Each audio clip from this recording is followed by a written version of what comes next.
Eto na nga mga chong, marami tayong basketball updates. Isa pang Ginebra player na nailaglag sa roster ng Ginebra.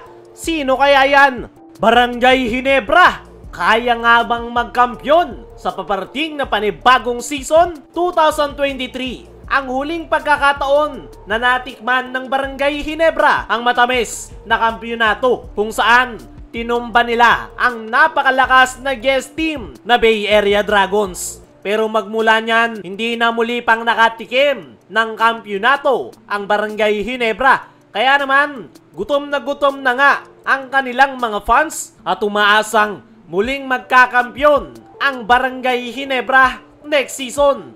Pero sa dalawang sunod na season ay bigo ang Gin Kings na makabalik sa itaas. Ang problema ay ang kanilang frontcourt position.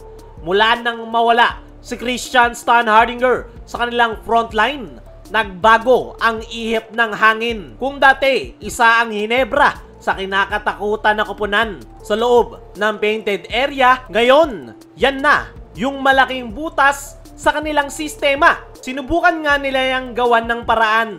Una sa kanilang naging solusyon ay si Troy Rosario na kinuha nila mula sa unrestricted free agency. Maganda man ang ambag ni Troy, pero hindi ito naging sapat para dalhin sila sa kampyonato. At nitong nakaraang season ay kahit anong klaseng performance yung ipinakita ng Barangay Ginebra at never say die attitude. Kung kulang sila sa ilalim, mahirap makipagsabayan, lalo na sa malalakas sa frontcourt ng ibang koponan. At ngayong off-season, dalawa ang nadagdag sa Barangay Ginebra. Una ay si Norbert Torres, isang solid role player na kayang makipagbalyahan at dumepensa sa ilalim na nakuha nila sa free agency. Ikalawa ay itong kanilang rookie na si Sonny Steele, isang 6'3" forward na punong-puno ng energy at hustle plays. Pero sapat na nga ba yan para muling magkampiyon ang Barangay Ginebra?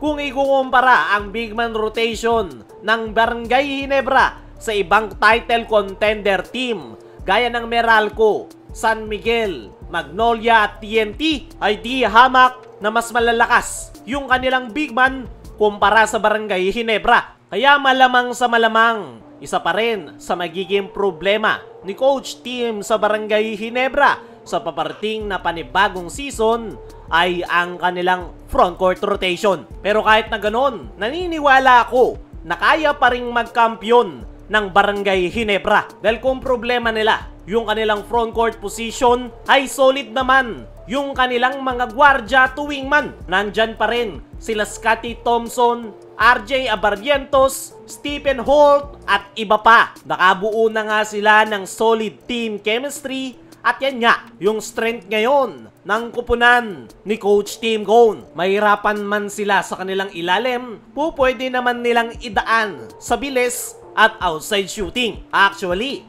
napakalaki ng in-improve ng Barangay Ginebra pagdating sa 3-point shooting percentage. At kung malalampasan pa nga nila yan next season, ay meron silang pag-asa na muling makuha ang kampyonato. Ulitin natin, ang strength ng Barangay Ginebra ay ang kanilang magwardya tuwing man. At paniguradong dyan magfo-focus si Coach Tim sa kanyang koponan. Ang kanila namang weaknesses ay ganun pa rin, which is yung kanilang frontcourt position. May konting improvement na nangyari dahil sa pagkuha kay Norbert Torres, pero gaya ng sabi natin kanina, hindi pa rin nila nasolusyonan ang kanilang problema. Kaya ang sagot kung kaya bang magkampiyon ng Barangay Ginebra next season ay masasabi nating 60% na kayang mag-champion, 40% na hindi.